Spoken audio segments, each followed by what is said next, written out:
Hello, everyone. Before we dive into today's episode, I wanted to remind you that my book, Drummers on Drumming, is available now on Amazon as both a paperback and an ebook.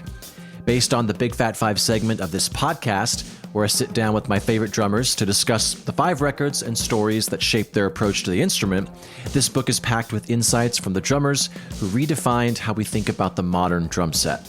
You can grab your copy now by checking the link in this episode's show notes or simply searching Drummers on Drumming on Amazon. So thank you for all the support, and now let's get into the show.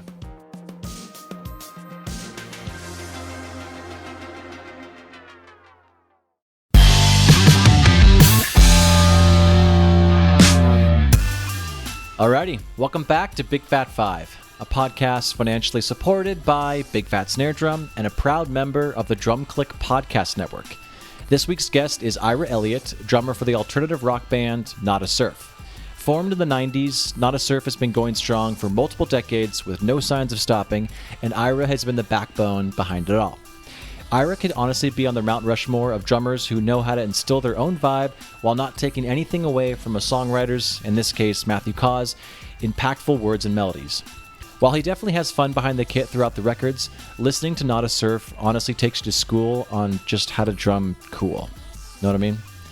There's a quiet confidence about his drumming, and you'll find this out as we talk. But please enjoy my conversation with Ira while we dissect a few songs from his career and his top 5 stuffs that made him into the drummer I honestly wish I was. So, cheers.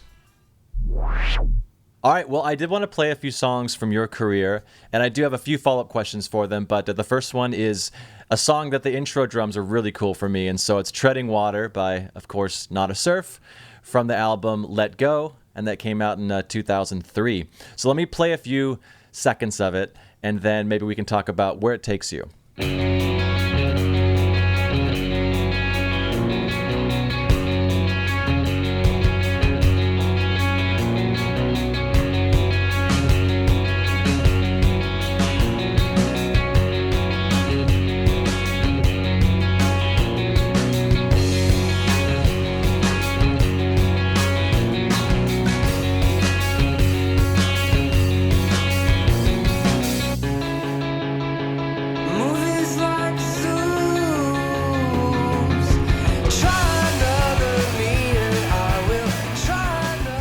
It's awesome to see you drum along to that, man. That's sick. That whole thing came apart. I think we were working on the intro to the song, and then at some point, I was just trying to fuck with them. I was just trying to. That sounds like it. Something that I was like, I could never. I can't repeat it. I still haven't quite figured it out. But we did that whole intro as something like, let's do something totally. I think it was a spontaneous thing. Let's use. I don't know. Maybe we did a number of them, and like we liked that one because it was so weird, and I was trying to sort of throw them all like. You can't find the two or whatever, you know. So that was just us trying to be like, that's about as proggy as Nada Surf gets, you know.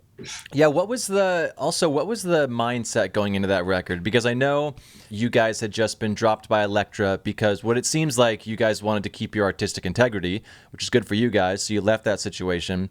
And then the delayed release with the proximity effect and kind of just having to kind of have a little bit of a hiccup before that. What was the vibe going into that record?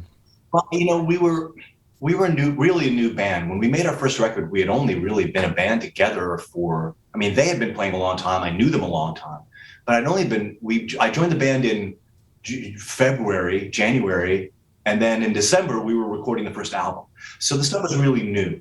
And so we made that first record. It was like our live set, basically. And now we get to the second record and you get this classic problem of, you know, our identity now by the time we got to record 2 was this one song, the hit song off the first record, which was great because now like people knew who we were. We started to sort of develop a fan base. We've been on tour. We did these big tours. So we were having a great time, but now we have the conundrum of what do we do? Like that classic, the sophomore effort, which is really difficult. And we struggled with it too.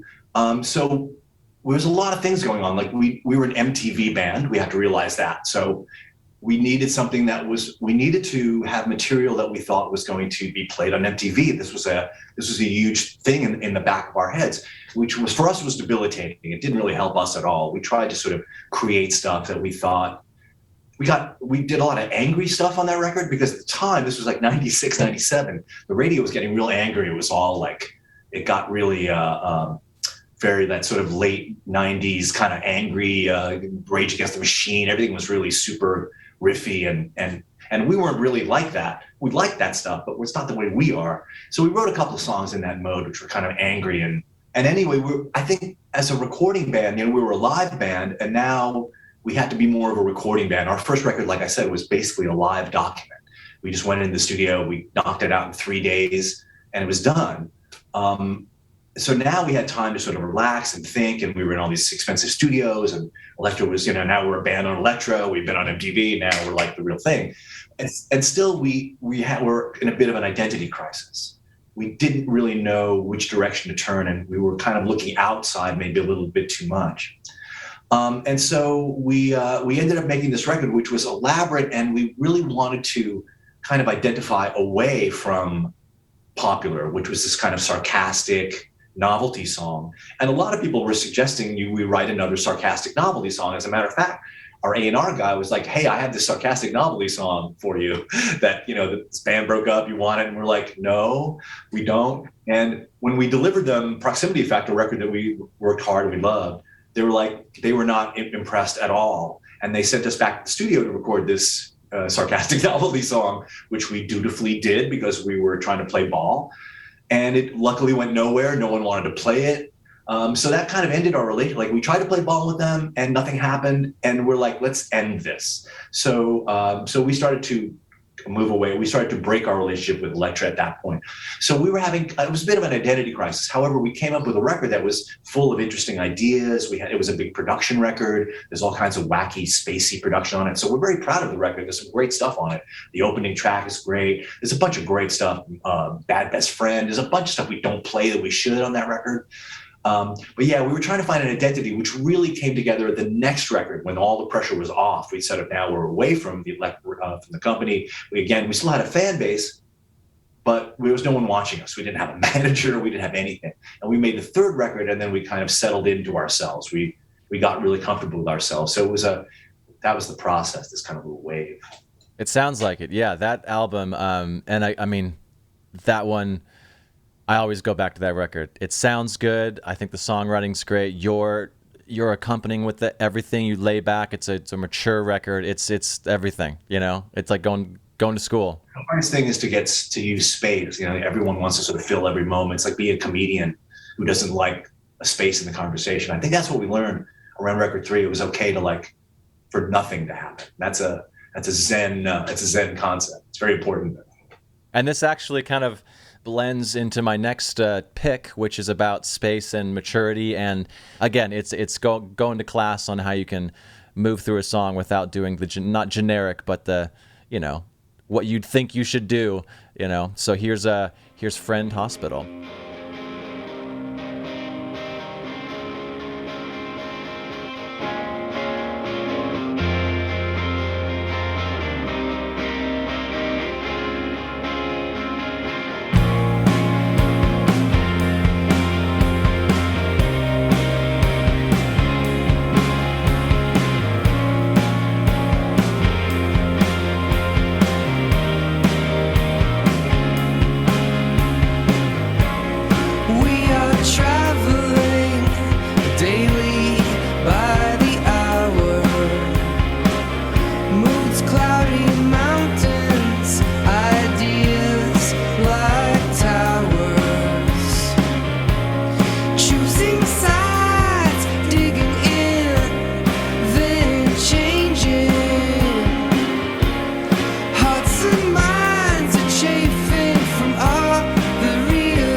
That's such a good song, man. It's a great song. Matthew's a great songwriter. They're really beautiful, and so the overarching idea, and I've been trying to refine this over the years with Matthew, who's really a minimalist, and I listen to a lot of music that he likes, and it's all very neutral and simple. And the hardest thing to do is nothing. Like your drummer instincts of it. Let me put a crash on the one, and there's a word, there's an accent here. Let me overact. Let me put a crash on. I still want to do it. Like there's like news insides, like these upbeat things. You kind of want to hit them, like your Gene Krupa. And what you realize is that by not doing all these things you normally do, playing a fill in between, playing a crash, you're like, it's like talking in between a conversation. So here you just focus, you don't hear me, you just hear Matthew, and that's the thing you want to hear. So that's what I've learned to do. I'm trying to learn over the years, like try to do, when a song comes, I like, what's the least I can do to get through this song? So I don't want to, I just want it to be, it's groovy, as long as it remains groovy, number one. But after that, it's like, yeah, if I can get a fill in here or there, usually I'll pick a spot. Like, I got a bar here where there's nothing, I'll put something in. But the hardest thing is to like really refine it down to what's the least I can do. Like, I know Matthew's the kind of guy, like hi-hats on the verse, ride cymbal on the choruses. He's very traditional that way. I'm like, oh, all right, I'll do, but it's very simple. It's just a very effective, level 1, level 2, the levels of dynamic. So a lot of stuff is much more dynamic, but a lot of songs like this that are very sort of, he just wants to sort of say, and you're trying to get this emotion. And sometimes by doing nothing, you're letting the words do all the work, and the cymbals and toms are just kind of, they don't need to be there. So the first thing to try to do is take out what's absolutely, what's not necessary. And over the years, I've really tried to refine that in my drumming. A friend of mine wrote a song years ago. I was in a band called Maplewood, and there's a song called "Hard to Be Easy," and it always reminds me, like, it's hard to do things. Make things sound easy is very hard. Absolutely. All right. Well, let's just jump into your choices. So I'm really excited, and I love that you sent me kind of a cryptic. I mean, some of them are pretty self-explanatory. Some of them I'm like, what the hell is this? I love that. So let's just start off with a specific groove that completely changed the way you think about drums. I was thinking about this story. It's really pivotal in my drumming life. It was a very small thing, but it was really the moment where I started to understand the concept of syncopation, where one hand, independence. And it was, I guess, I was looking at the dates, and the song was released in 72. I started playing the snare drum alone in 73. I think I might have had a rudimentary kit by 74. I would have been 11 in 74. So somewhere in 74, maybe 75, I had a very basic kit. I'd say probably more 75. And Superstition was on the radio. It was one of those, it became a classic. Immediately it was on the radio all the time. And I think I had a copy of Talking Book in the house, the album it was from. So at some point, I just remember I was in my living room. Maybe I heard it and a light bulb went off, and I'm like, wait a minute. And I went down to the basement and I sat behind the kit and I listened to it. I probably had it on those big, curly wire headphones. And I'm like, what's going on here? Like, I really started to, like, what am I hearing? And it's very basic. The kick and snare are just 1, 2, 3, 4. But your right hand is playing a little melody. D da da da da da da da da da da da da da da da da da da. That's it. And I started, and it took me like a couple of minutes. And my hands and feet were going separate from my right hand. Like, they're doing one thing, and I'm playing this little melody, and a light bulb went off in my head. I'm like, oh, it was like, I realized at the time, that's independence. I don't know if I had that word at the time, but like, oh, this is like a game changer. Like, my hand is like, now, instead of playing like straight eighth notes, I'm completely able to play, well, pretty much anything I want. I'm like, oh, I don't have to play straight eighth notes. I can play this weird little broken up melody. That was kind of like an eye opener. Again, I was like 12 years old, but that was a moment I remember really specifically feeling like, oh my God, I've gone to a little plateau. But it was really one of those like light bulb moments as a drummer that I'll never forget. And Stevie plays everything on this track. This is not Stevie just playing drums. Like, this is all clavinet, vocals, like the horn. I think he doesn't play the horn section. That's it. All Stevie.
the greatest single gig of my life.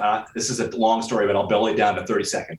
I was asked by a friend of mine here there in New York, to play one show. It was an AIDS benefit. This was AMFAR 2012, I think. It was their 25th anniversary, the big AIDS benefit. It was Elizabeth Taylor. It was her AIDS, and it was really famous, all celebrities. And their theme song was "That's What Friends Are For," big 80s power ballad. Through good times, through bad times, I'll be on your side. Okay, so you learn that. Can you play that song? I'm like, yeah, that's 60 beats per minute. It's like nothing. Easy, I got it. What are we doing? Because we were playing this AMFAR benefit, and they couldn't find a track. They needed just the track. They couldn't find a track without the vocals on it. So we're going to be playing with the original 4 singers, who were Gladys Knight, Dionne Warwick, Elton John, and Stevie Wonder. So we get to it's a big gig in some big downtown restaurant with it was a beautiful place. And Bill Clinton spoke that night. It was all celebrities and crazy. And just before we go on stage, there's a curtain with 2 folding chairs, and sitting in the 2 folding chairs next to the stage, Stevie Wonder and Elton John. And Elton's got his arm around Stevie, and they're having a conversation. And I walk up and I see them sitting there. I'm like, this is too fucking much. And I put my hand out and I say, Stevie, and he puts his hand out, and I grab his big, fantastic, huge hand, like twice the size of my hand. So I grab my tiny little hand, goes into his big hand, and I go, you are absolutely one of my favorite drummers in the whole world. And I walked on the stage. Like, it's all I needed to say. I just wanted to compliment him on being a drummer, because everyone compliments, I don't know, whatever everyone says to him. Like, the only thing I couldn't say anything else. What are you going to say to Elton John? Like, Hamina, whatever. I love both of them. So I got to say to Stevie Wonder, I love you as a drummer. Because he's really unique. He does some really all that stuff. Listen to those grooves like Higher Ground. Higher Ground is him playing drums too. That's that snaky. He plays all this fucking sick shit. That's incredible. He's a deeply musical person and understood how to sort of, like, he had those grooves in his head. He knew how they had to go. Fucking laid them right out. It's gorgeous. So Stevie Wonder, huge influence. All right, so number 2, your favorite fill, and again, this is the hardest thing to say. I don't expect anyone to have the same answer week by week. I did a Rorschach test live. What's the first one that comes to my head? My favorite one is that there's a fill it's the last fill before the final chorus is out in Misty Mountain Hop. And you really don't, he goes to halftime, you really don't know what time it was. He does a series of these, like, 2, he does these 16-note ones that are really fucking cool. And then the last one at about, I think I wrote down the time, it's like 56 seconds. He does this, there's a bar, he rests for a bar, and then there's a press roll for like a bar and a half, and then there's another fill over like 6 beats. And like, it's like being dropped off, like, my heart goes in my throat every time. What a genius piece of, like, classic Bonham bluster, holding it out a little bit longer, and then pow! Oh my God, it lights me up every time. Like, I pull the car over, I'm in traffic. This is dangerous. Yeah, that's the first one that came straight in my head. All right, so here it is, Misty Mountain Hop at about, I'm going to start at about 3:40 so we can have a little bit of a build up.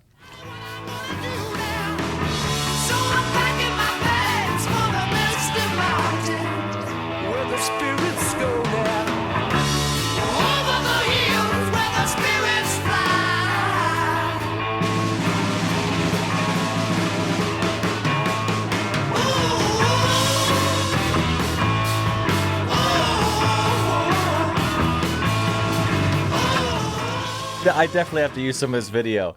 I'm just going to mash up all of you air drumming for the promo. Oh, I cannot do it. Yeah, I remember my first band I ever played in, a local band back in Queens. I was in my house one day. I was knock on the door. 2 guys at my doorstep. We're starting a band. We hear you're a drummer, because you can hear me in the basement. Like, I invite them in, and I put on my headphones, and I put on Rock and Roll, track 2, Zeppelin 4, track 2. And I sat there with the headphones on, and I played through the whole track while they stood there. And by the end of the song, I was a member of the band, because I had it cold, but I knew that whole thing shot for shot. I still could probably do it. But yeah, that record, I mean, Zeppelin 4, oh my God, it's like baked into me. Yeah, that song specifically, my buddy's getting married in March, and he said that he wants me to go on stage and play rock and roll with him. And I'm like, we got to play this towards the beginning of the night because you can't be doing that tight stuff when you're 3 or 4 glasses of wine in, you know.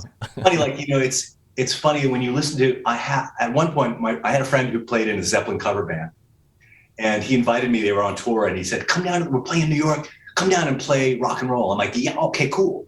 And my whole life I've spent trying to learn that fill at the end. And then five. Five of those, and then there's a reverse. I played it 6,000 times, and I played it right 4 times. Okay, every time I do it, when I try to get that, every time the turnaround, I almost get it.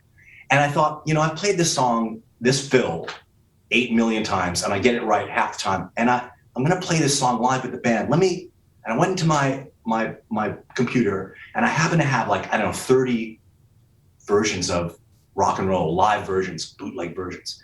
And I went through them all. And I went to the last minute to hear the fill. He never played the same thing twice. All of them were jaw-dropping. They were all like a blizzard of you just can't believe how fast he was on that huge kit, torqued up. Like that kit responded like a Maserati, because when you play a kit like that, all tight, all the drums heads are tight, you can get around like a motherfucker. So it becomes real. It facilitates those big drums tuned tight and closed. You get all this playback. I've been experimenting. I have a 1972 26-inch thermogloss Bonham snare drum in the next room, which is I'm dying to start a Zeppelin cover band. But everyone was different, and he was so adept at recombining those handful of quadruplets and triplets backwards and forwards, and at lightning fast speed. It was just jaw dropping.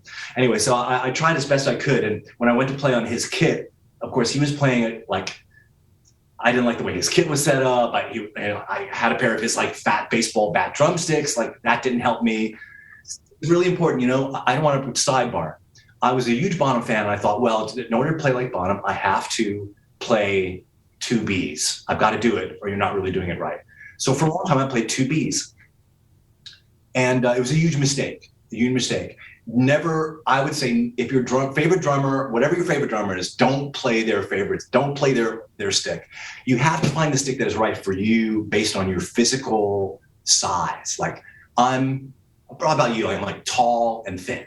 My wrists are kind of skinny. If I play too big a stick, I can't get it around the kit. Maybe with that kind of tuning, it helps, get a lot of playback. But again, that whole thing where I was playing really hard and feeling the pain of my hand, if the stick is too massive, I went to an AH5B, which is a American Heritage 5B, which is not hickory, it's maple, so it's less massive. So it's the size of a 5B, but the weight of a 5A. So it's fast and has a nice meat to it. So if I do Bonham stuff, I play this sort of lightweight, low mass 5B, which allows me to get the sort of nice, thick, fat shot. But with my skinny arms, trying to play these big fats, I played Tommy Lee sticks for years. In the 80s, I played those long Tommy Lee, they're a mile long with a red tip on them. Oh, they were the worst. But I was huge into Tommy Lee to get that thing, where he's sitting and he's got this windshield wiper thing when he played with the sticks were like this. So I did that. That was not a good idea. So yeah, you got to find sticks that sort of match they're an extension of your arm. And, if you have little skinny girl wrists like me, 80s, yep. Don't kill you, you're going to hurt yourself. Yeah. One of the lessons of Bonham was you don't need to do it exactly like he did. All right. So a performance which you either played or witnessed that altered your musical course. Because I was self-taught,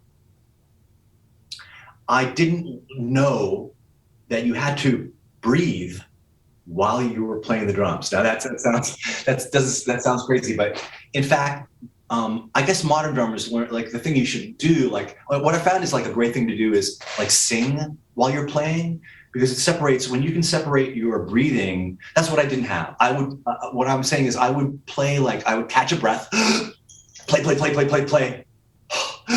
And so when you play like that, your mind you can't focus. You're in a fog. Because I would be able to sing background vocals, for example, in rehearsals. When I got to shows and I was all lit up with adrenaline, because I ran on adrenaline, and I would like try to sing, and it was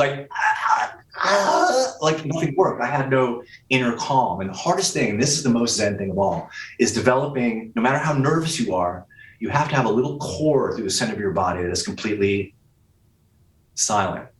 That's the hardest thing. That's the thing, again, over the years, like something with Friend Hospital, something we played earlier, some songs need to have an angsty forward motion, an aggression. And some songs have to have no aggression at all. You can't be an aggressive drummer. You have to be free of any sort of like, you have to just kind of let the song be. And Friend Hospital is an example of that. It's neutral. It's not laying back. It's not moving forward. It's just doing this sort of easy walk.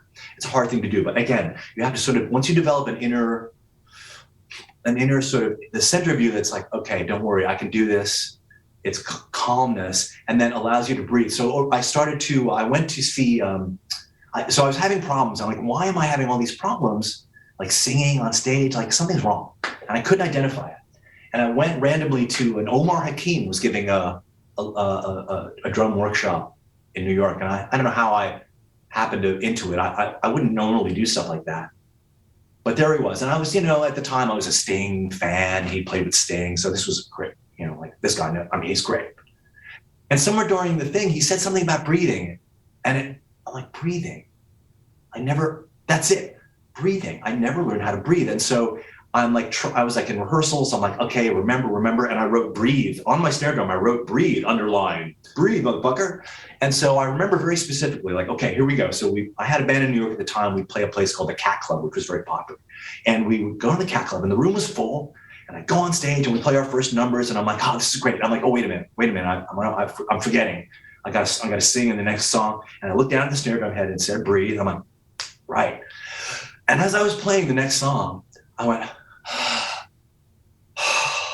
and just doing that, like taking a sigh of air as I was playing, suddenly like I saw every face in the room, like everything went into focus.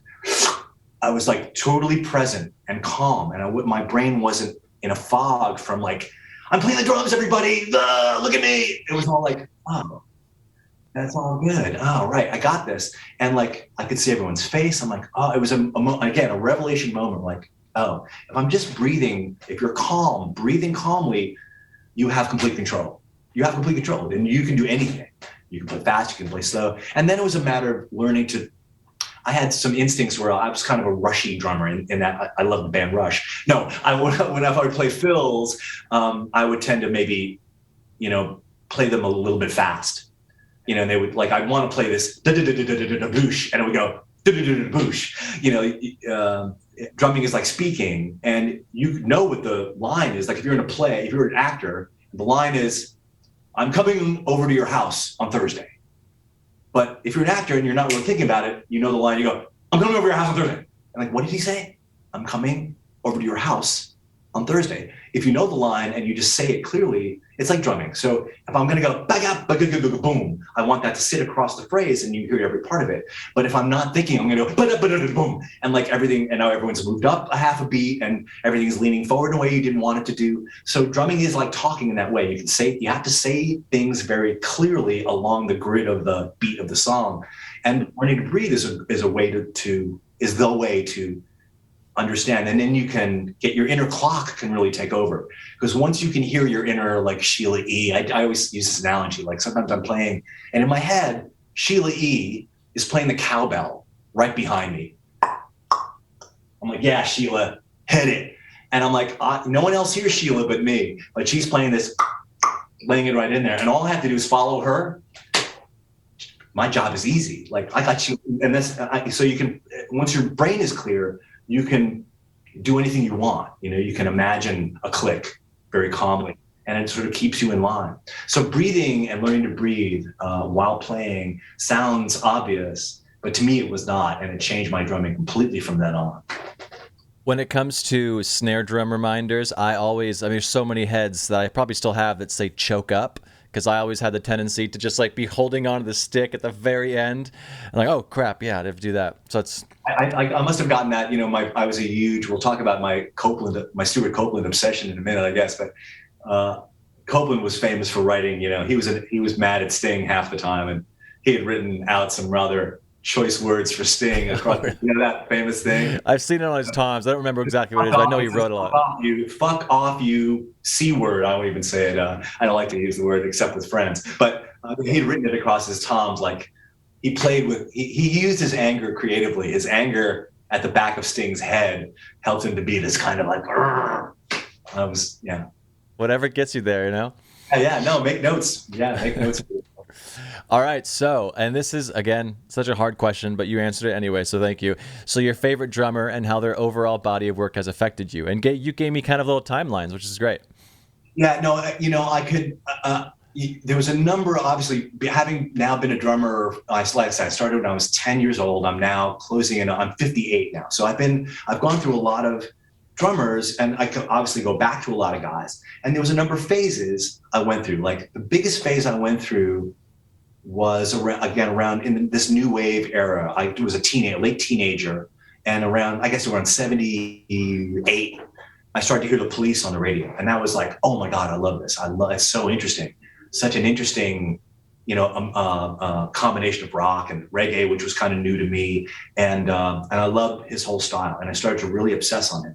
And this period lasts from about 78 to the release of their last record, which was Synchronicity, I think 84. So this was like a 6-year thing where I was like, you just cannot really begin to imagine how I accept, my room was a shrine to the Police. I bought everything with the word Police on it. You won't believe me. And I was obsessive with the Police the way maybe my sister was with the Beatles, not even much more than that, because she didn't fill her room with Beatles stuff. I filled every inch with Police stuff. I saw them play a dozen times. I got their autographs. I got stories. So Copeland was a big influence. And then around that same period, 78, I started playing in local bands around 1980. Those two guys who came to my door in 1980, I started playing with them, and they were really into a little more like Rush and stuff like that. So I went to a Rush period around the same time, and there's a very short line between Rush and the Police.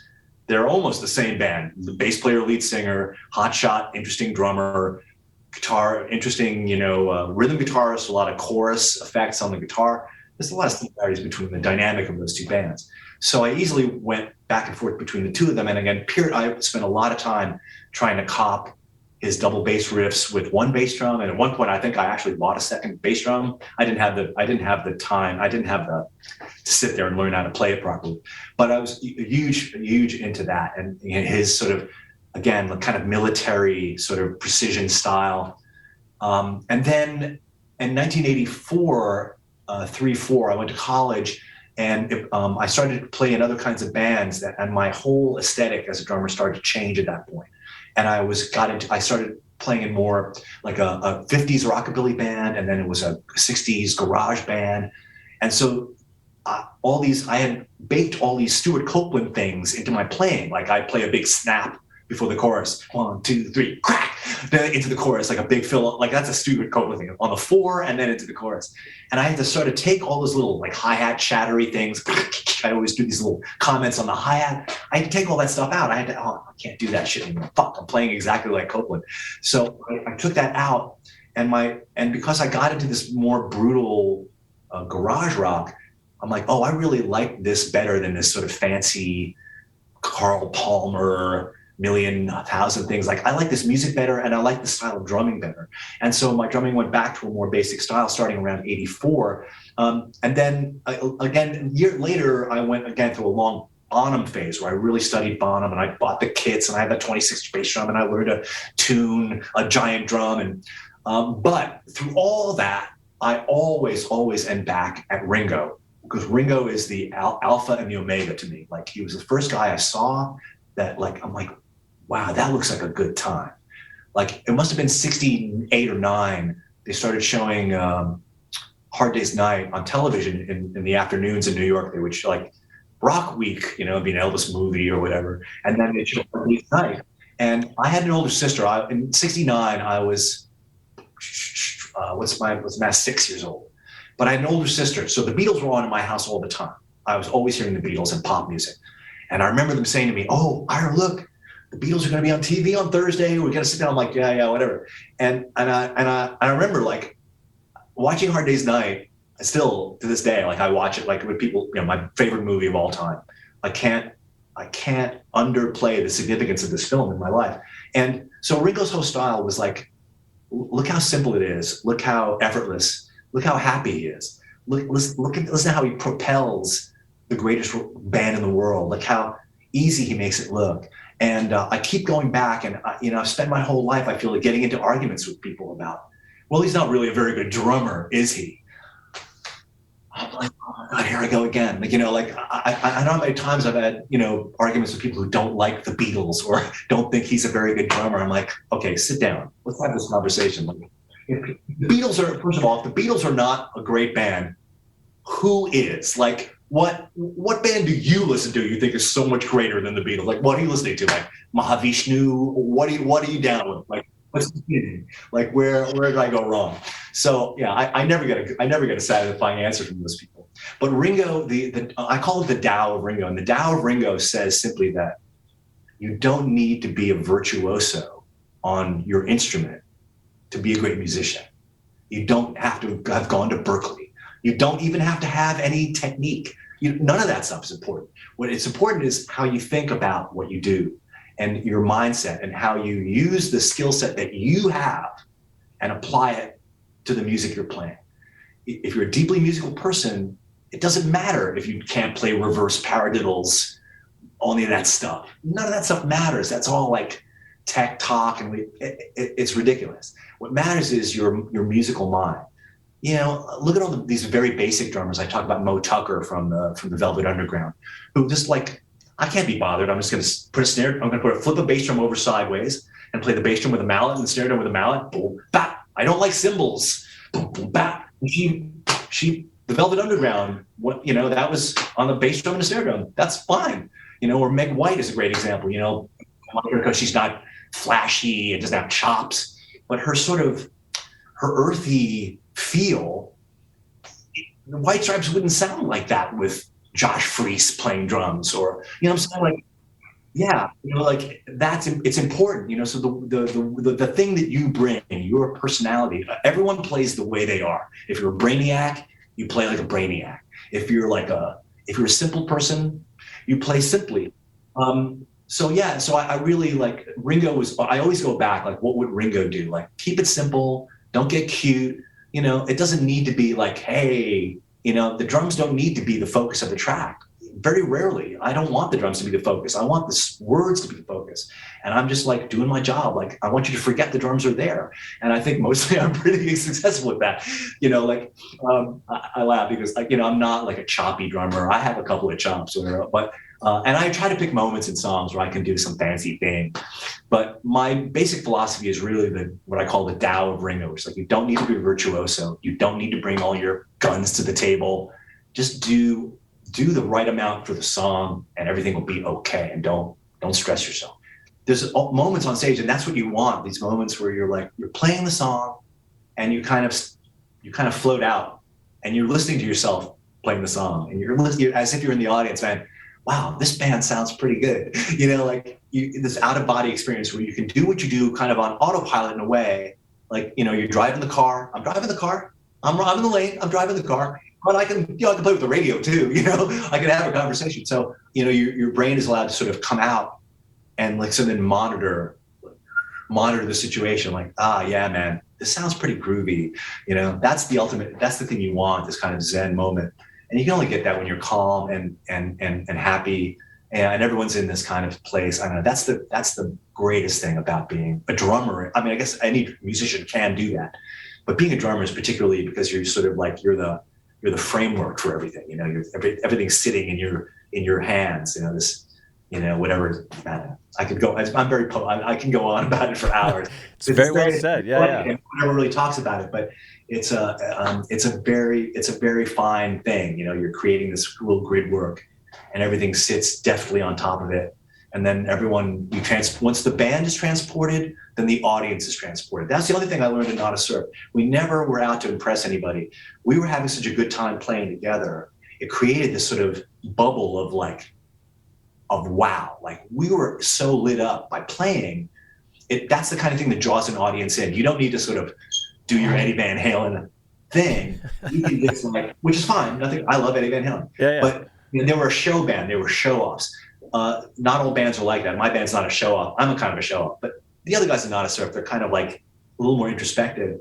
And so that's what it's at. You light the other guys up and everyone's like, oh man, this feels good. And once the band is lit up, the audience gets pulled in. They can't help it. Like it's just, that's human chemistry. Well said. Well said. All right. So a record that hit you at the right time in your life and represents a big piece of your artistry. Yeah. Again, I tried to sort of Rorschach this one and not think too hard, but the first thing that came to my mind weirdly was the Knack, the first Knack album. Now, I don't know how people feel about the Knack. I'm sure some people hate the Knack. I don't really care. But the Knack were huge for me because, again, I was a Beatles guy, and this was a band sort of playing the Beatles card pretty hard. Some people didn't really appreciate that. I loved it. I'm like, oh, yeah. Look at the back there. It looks like the first album, the four guys, black, black and white. And on the back, they're wearing skinny ties, and they're standing with their guitars high with their feet planted in pointy boots. I'm like, yeah, I love this guy. And I love the sound of it. But really, Bruce Gary's drumming is really spectacular. It didn't sound, 70s drums were kind of thumpy and single-headed and dead. And Bruce Gary came back with this very live, I don't know, it was a Gretsch kid or maybe a Ludwig kid on the recording. Everything was very live and he was flying. The arrangements were tight, but he also had a kind of looseness in his playing. He was able to play, I just loved it. It lit me up. So that was one of those records like, oh, I can do this. I can kind of play like this and I could fire a band up in this particular way, really, like kind of powering through these really tight pop arrangements because that's stuff I really love.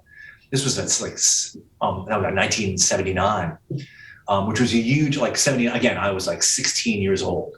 So that was a great time, like, classic rock. Now we'd gone to this punk rock, new wave thing.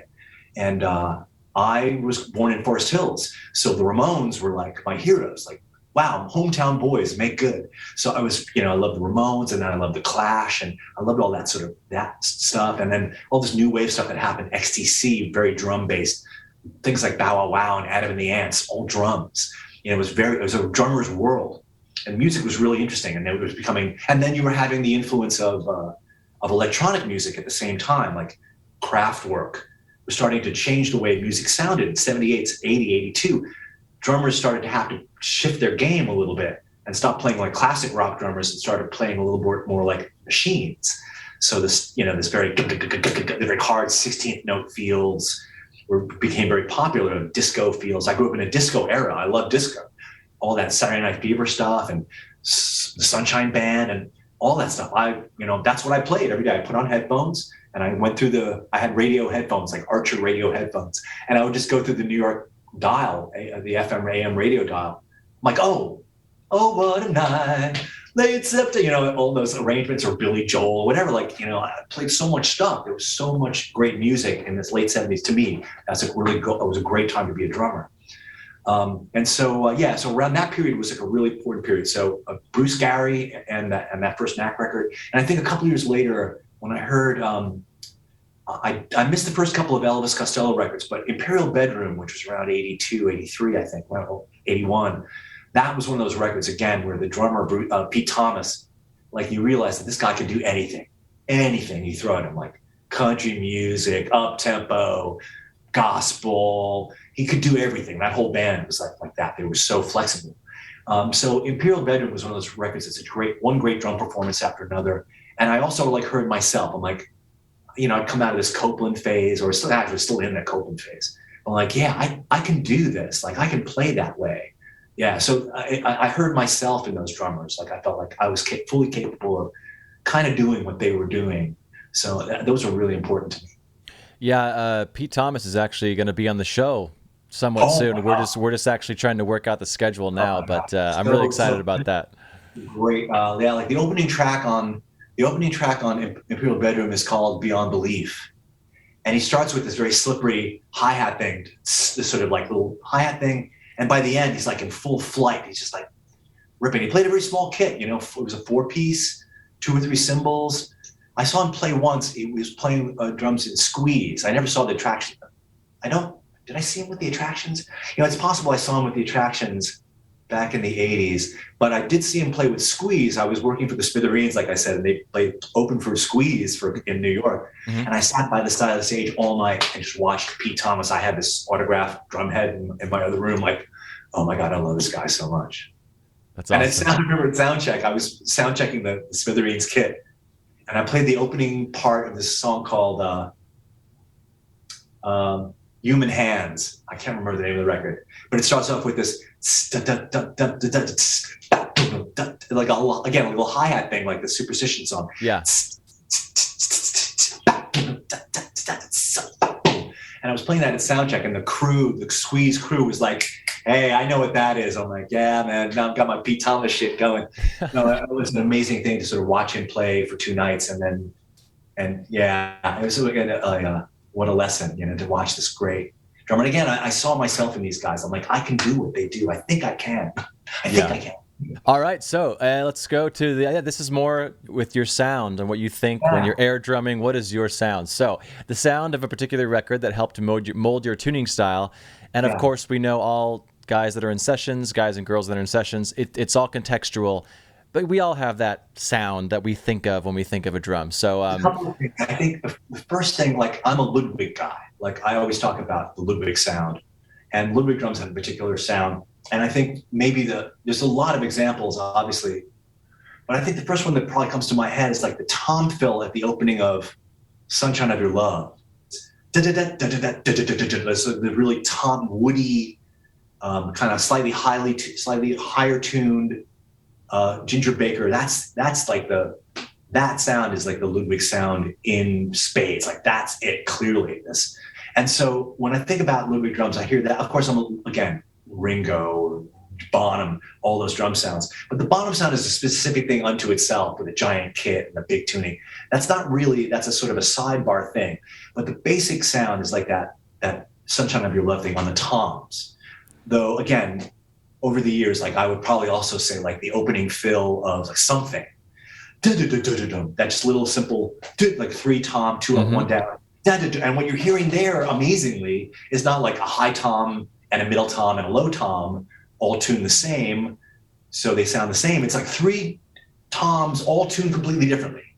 The 12 is an open 12 with a top and bottom head. The 13 is top and bottom head, but with a towel on it. Yep. And 16 has a towel on it and no bottom head. So you're hearing 3 completely different sounding drums, and yet, like, that's the most. Listen to the tonality of those drums. Like, they don't even have to match. They can put a towel on it and still, like, you can get all this warm thump out of it. So drums are mutable. So the Ludwig tom sound is that. The snare, I always... Let me actually, just to cut you, not to cut you off, but to cut you off, let me play both of those. Let me play Sunshine of Your Love, and then let me play Something. And I know exactly what you mean about the Sunshine of Your Love. It's got that growl to it in a little bit. They're woody, and you can really hear the tone of them. Let's just play these 2 songs. Yeah, so Sunshine of Your Love by Cream.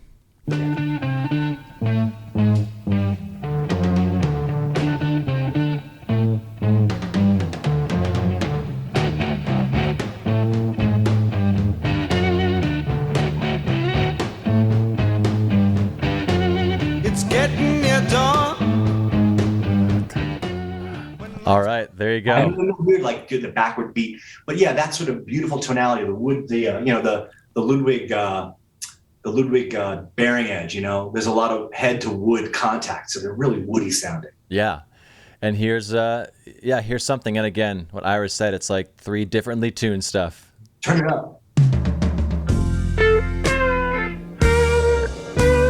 And then he does it again in a second.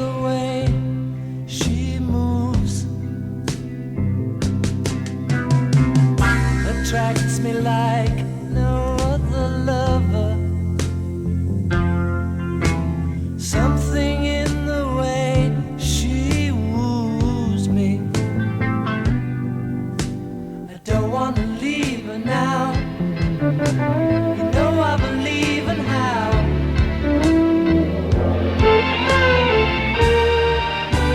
Somewhere in her smile, she knows.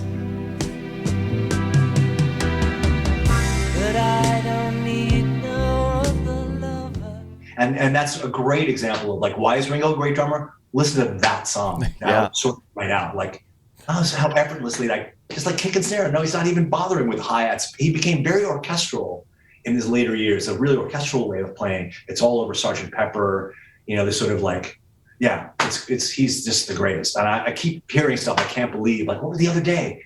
So I've had a video, like, what the most complicated thing Ringo plays. And there's a beat in Sgt. Pepper, it's like, it's in Good Morning.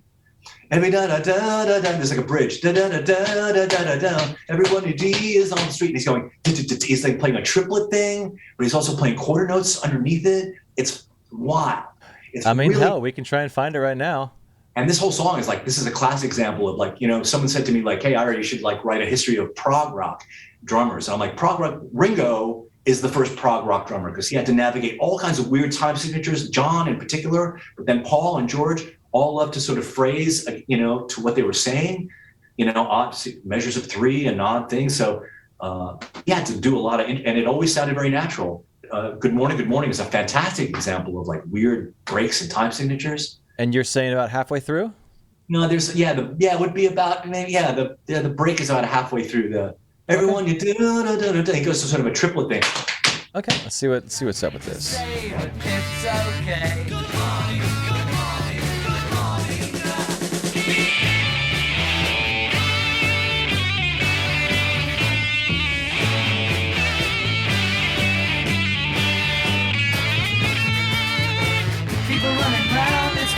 Everyone in town is getting dark. Everyone you see is full of life. It's time for tea and meet the wife. Somebody needs to know the time. So that was the tom. Those are my tom things. Snare drum, like, again, I go back to Bonham with the snare. I think my favorite Bonham recorded snare is the snare on Down by the Seaside. It's on Physical Graffiti. It's absolutely sublime. It is the perfect. It just sounds great. I don't know when they did that. That might have been from an earlier session that they had left over from an earlier record, probably, because I know the Graffiti had a lot of stuff from earlier records that they didn't use. And so it might be one of those, but the snare drum sound is just so perfect. And you can hear it really well because it's kind of a low key jam. Yeah, here we go. Yeah. Yeah.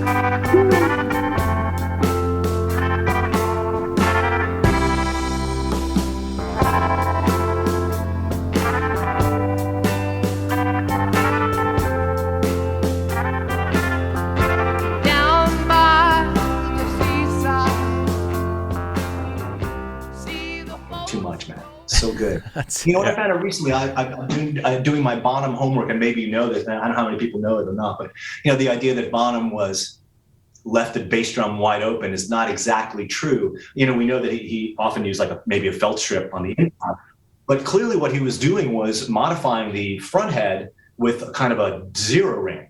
He was cutting out, he was making his own pinstripes basically, in that he was probably cutting another clear head to match his 26 and I don't know how he did it. He must have glued it on to the inside of the resonant head on the 26. You can see in a lot of photographs that he's got what looks to be a pinstripe on the front head. It's like a flat head, but you can see there's a ring around the outside, which obviously they didn't manufacture in 1972, 73. So he was making his own dead ringers, installing them on the inside of the 26 to focus the tone in.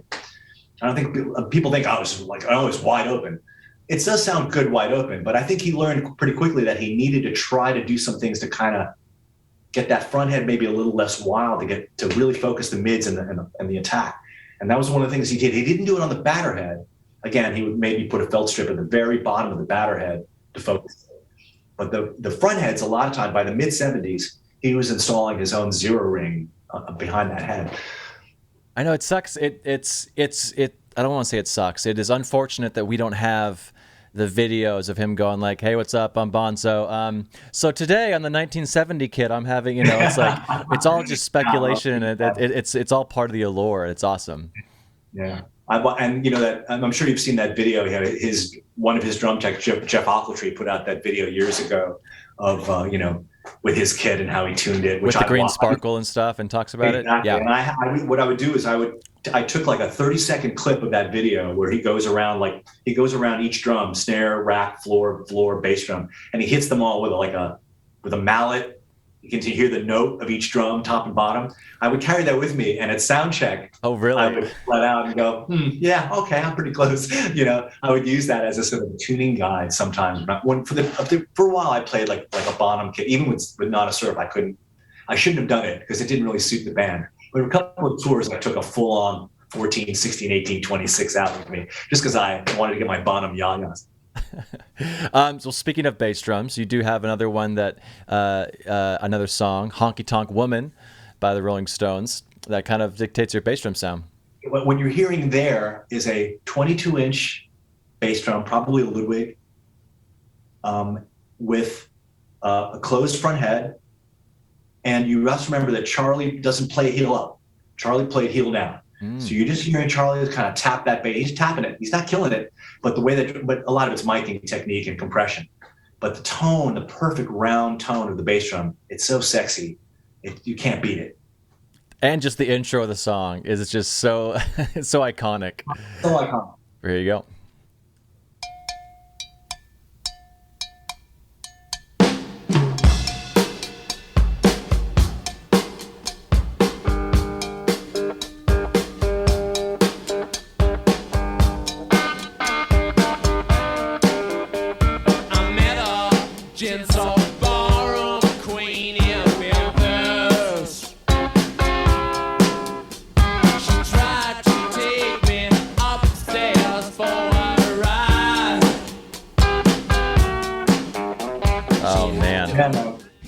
Isn't that beautiful? I've really been obsessed. I'm not friends with Steve, but I happen to know Steve Jordan's wife for many, many years. We used to hang out at the same club years ago. And I've been writing her. She's been posting videos and pictures of Steve out with the Stones. And I'm like, what is that? He's got this Craviotto snare. What's that other one? I'm asking her, like, what kind of sunglasses does he wear?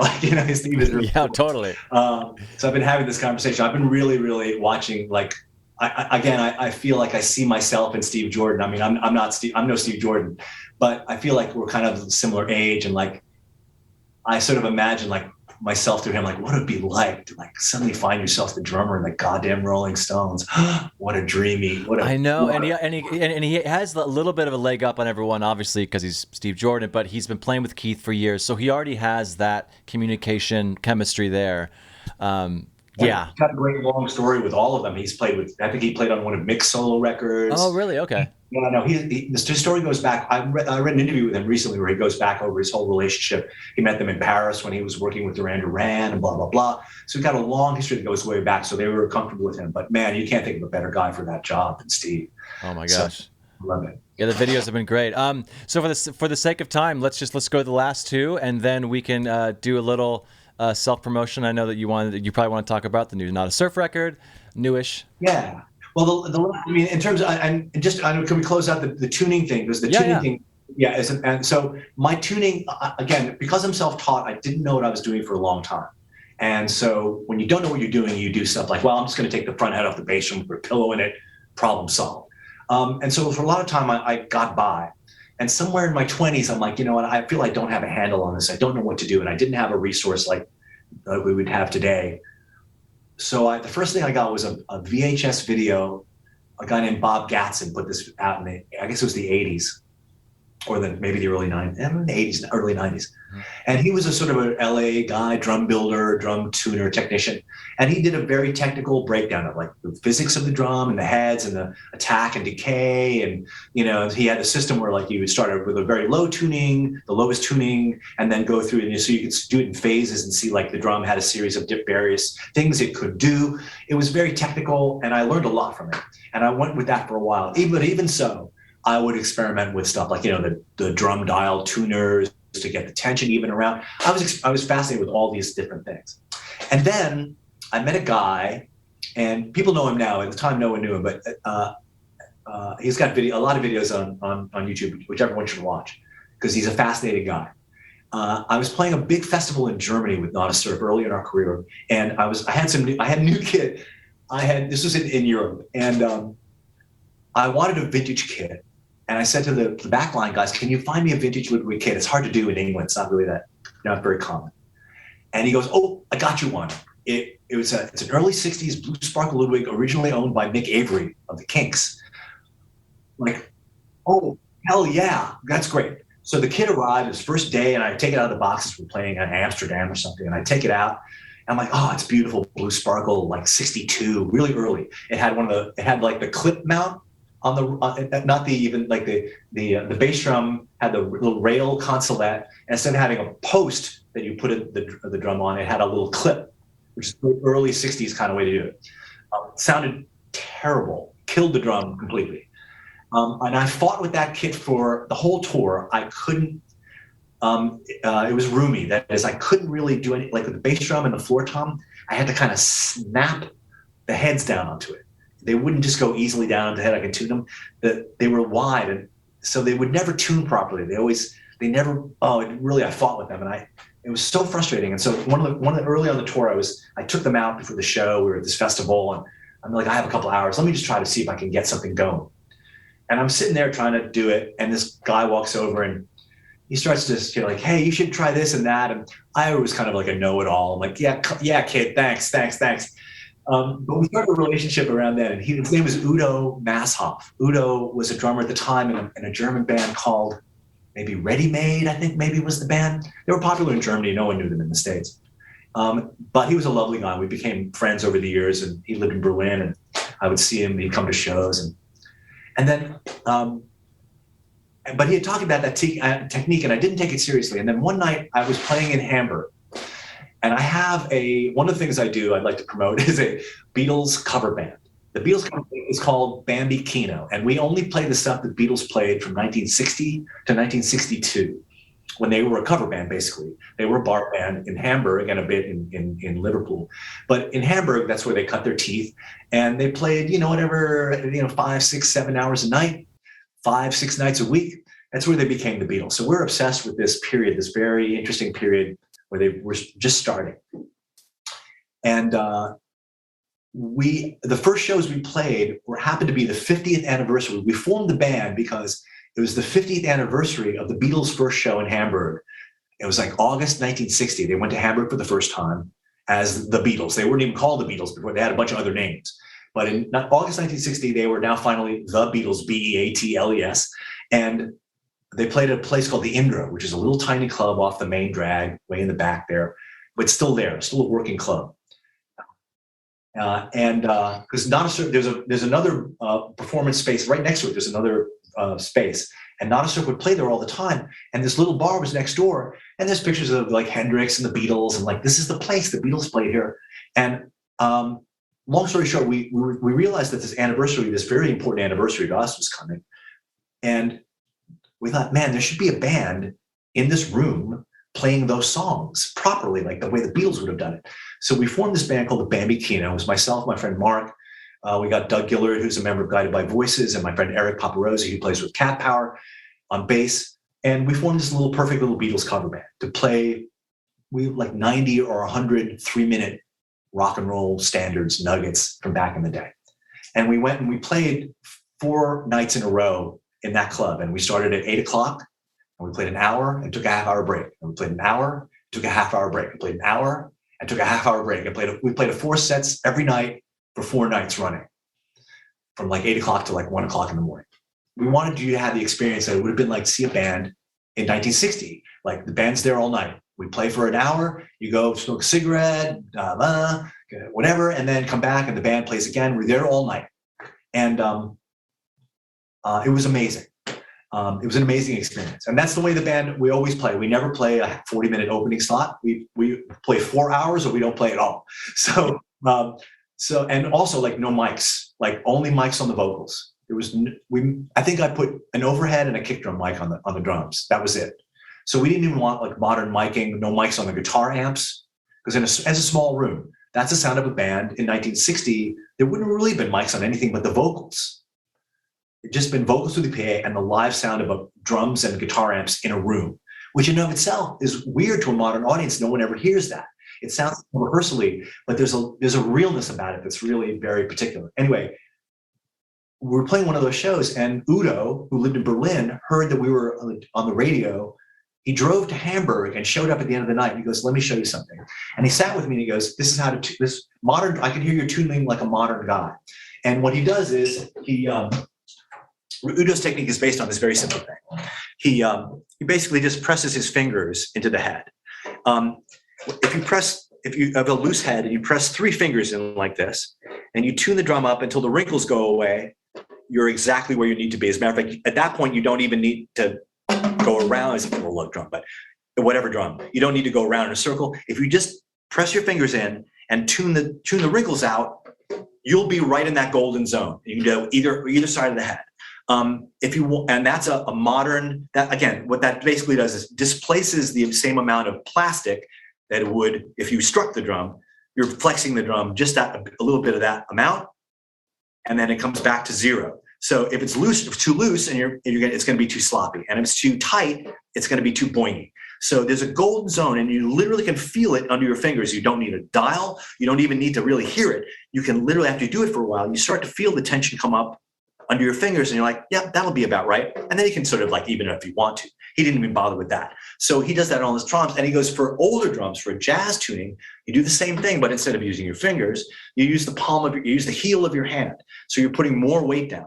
And so you have to tune the drum up a little bit higher. So you put your weight down this, and then you tune that up, and then you get that dry jazz bop kind of sound where the drum is dried out and tighter. But that's the tuning I use. I use that 3 finger in the middle of the drum. I tune any drum in 35 seconds. It's done. And no, I became really obsessed with it. And for someone like me, again, like I feel like I joke that I'm compensating, but really for someone like me who's not a flashy player, tonality is everything. If I'm not going to do something fascinating, at least I want the drums to be satisfying sound-wise. So I spent a lot of time really trying to get the drums to be super tonal, let them ring in a nice positive way, or again, or completely dead. I'm open to anything, but the drums, but tuning became a real obsession with me. And Udo does this really interesting thing where he tunes he tunes in a zone where he'll take a snare drum and he'll tune a tight section across the middle of the drum and leave the top and the bottom loose, which dials out overtones. Watch that video, man. It's amazing. Drummers are very traditional, and they like an even tuning. He has a tuning where he takes the center 3 or 4 lugs and will do a tight tuning right across the center of the drum. And by detuning the top and the bottom 2 lugs in a particular way, first of all, the bottom head comes really tight, and then tight across the middle, and then really kind of slacked off at the top and the bottom, and then takes all the overtones. It still get a nice crispy snare drum sound, but all the it's like you have a dead ringer on it. All the overtones are gone. It's amazing, and it works like a charm. You just have to experiment with it. And drummers are weird because it's not completely dead even. I can't do that. You can do it. It sounds great. It's a great way to tune off. If you don't have a gel or whatever you need, you can tune a drum that you can tune all the overtones straight out. It's amazing. So he's a guru, and he ended up making a video. You can get his video. I think he made a DVD where he shows these techniques. And that's how I tune very organically. So I went from this sort of technical, and that drum dial to this very organic way. I just feel that tension come up under my fingers, and I can that'll be about right. And then, you can dial it in a little bit, up and down a little bit, but I can get any drum to just about its perfect tuning position in a matter of seconds. Really, it's really easy. I mean, that's worth its weight in gold. Trust your fingers. Yeah. You have to trust I love it because it's very organic. You can just key and your fingers and you're done. All right. Well, do you want to, I know that Not a Surf put out a record last year, right? We did. We put out just at the beginning of the plague. We put out a record called Never Not Together. So we put that out, and we were in the middle of touring when it all went down. So we were had done an American tour, and we had done the majority of the first European tour, and then we had to stop. We had at least 2 or 3 tours ahead of us we couldn't do. So we've been scheduling and rescheduling tours ever since. We would set one up and a couple of weeks, and we're not, no, we can't do it. So we just, there was a European one supposed to be a couple of weeks ago. That didn't happen. We're very upset about. And so now we have an American one finally coming up in a couple of days, starting November 3rd, I think, in Philadelphia. We're playing about 2 weeks or so, American shows, New York, Philly. I don't have the dates offhand, but surf.com will have those. And so this is the first one for about a year and a half now. So we're very excited about it. That's awesome. And then we've all been working on a new record. So we're going to probably start recording by the middle of next year. We'll knock out a new record and put that out. And it's been really weird. I felt like the pandemic really cut us off at the knees. Like we were, this record I think was, listen, I think all our records are good, but something about this record was really amazing. The way it was made, where it was made. We made it actually. We went to this because of a guy we know. We had a great connection. Our tour manager / front of house guy for years in Europe. He's been a front of house guy for decades, but he's never really produced any records. And we said to him, "Hey, Ian, like you know us better than anybody. Like we're tight. Like you produce a record for us?" He's like, "Really? Yeah, I'd love to do that." So he pulled some strings. He had friends at a studio in Wales called Rockfield, and Rockfield is, for example, where Queen recorded Bohemian Rhapsody, for example. They have the laundry list of artists that have been in that studio. It's kind of insane, with mostly big British bands. A lot of those, like Oasis and all these kind of things. Wow, it's beautiful. It's an old converted farmhouse, so it's a great drum room. And, it was a forest of vintage microphones all over my kit. It was incredible. So we were with a producer we knew and loved in a room that was incredible, that had all this history. We had spent weeks working on this. So we made a record that we were super proud of. And somehow, like in the middle of touring it and promoting it, we're like, boom, closed for business. Like, shit. So unfortunately, I think that because of the nature of time and the way that things are, that record will never get the due that it's really one of the best records we've ever made. I'm super proud of it. But we're going to be able to do a couple of tours now. I think early next year, we'll be able to kind of tour it out, do a couple of shows, and then start working again on a new record next year. So that's what's happening now. We're starting to get back into touring world, which is going to be weird. I don't know what to expect. It's going to be strange. Sweet, dude. Well, I'll talk to you later, man. And this has been an honor and a pleasure. I use those big fat snare drum things all the time. I got the like the soft, the sort of the wool one. What is it, like the quesadilla? Quesadilla. I love that one. Yeah, I love it. And I was looking at the new ones, and I use the donut ones all the time for that big. My secondary snare, I always use that big. Sure. One with the hole in the middle. Yep, Steve's donut. Yeah, it's so good. Do I have to go? Okay. Yes, absolutely. So I hope to see you again on the road, man. All right, man. See you, dude. Thanks, man. Take it easy, man. Bye. And that's the show. Be sure to subscribe, and if you're listening on a platform that allows for ratings or reviews, do that. It helps more people find the show, which means the show will get better and bigger, and hopefully I'll have a chance to sell out one day. But you'd be an OG listener that could brag to all your friends. Anyways, also, why don't you go ahead and check out bigfatsnaredrum.com and follow us on Instagram, Facebook, Twitter, and all the socials. Just search for @BigFatSnareDrum and you will find it. This show is edited in part using iZotope RX8 audio editor. It's amazing. So go check that out at iZotope.com. Bye.